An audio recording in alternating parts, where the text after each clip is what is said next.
Hey, we're picking back up the topic of decentralized authority, organization, and education in Pentecostalism. I think my last video was cut off a little bit, so I'm going to pick back up just a tad, right in the middle of where we were at. If a church leader or pastor confronts a situation of sin in an individual's life, say that 10 times fast, the typical response is that that individual leaves that particular local church, or will just leave the church in general.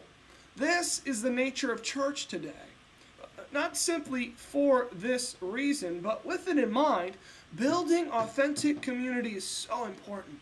It really creates a safe space for openness to be who we really are. This, of course, it's not enough, but we've got to see this openness as a catalyst for momentum toward personal change.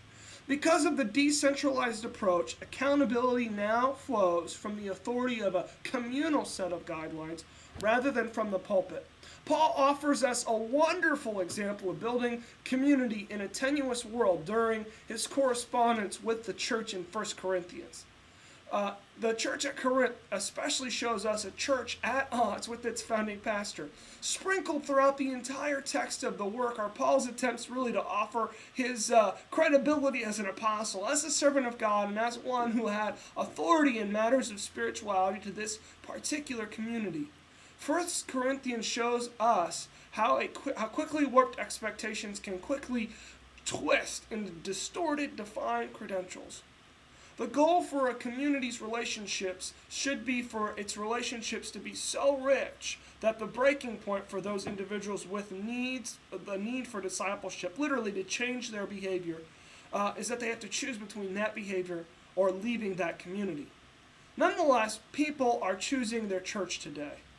The existential nature of this fact creates a problem for trying to cater church to a person looking for a quick fix rather than for a deep spiritual void and a change internally.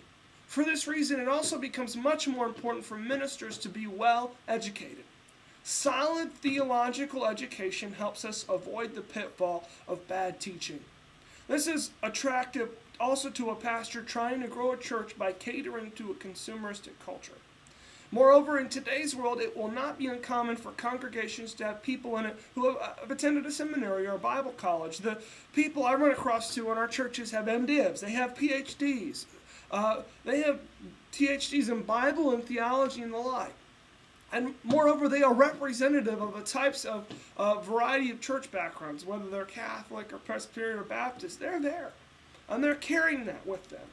I remember a friend in seminary who wanted to learn more about God, and he was a real estate mogul with lots of time and money. And so he enrolled in the seminary and completed a $75,000 and plus degree because he was curious. That's killing me. But the point is this. These types of people are just waiting to be engaged by the church, and they're brilliant. They're genius. Respecting your audience and taking your study seriously can result in the further galvanization of the people of God. I'm going to pick back up in another segment on this specific topic. Thanks again.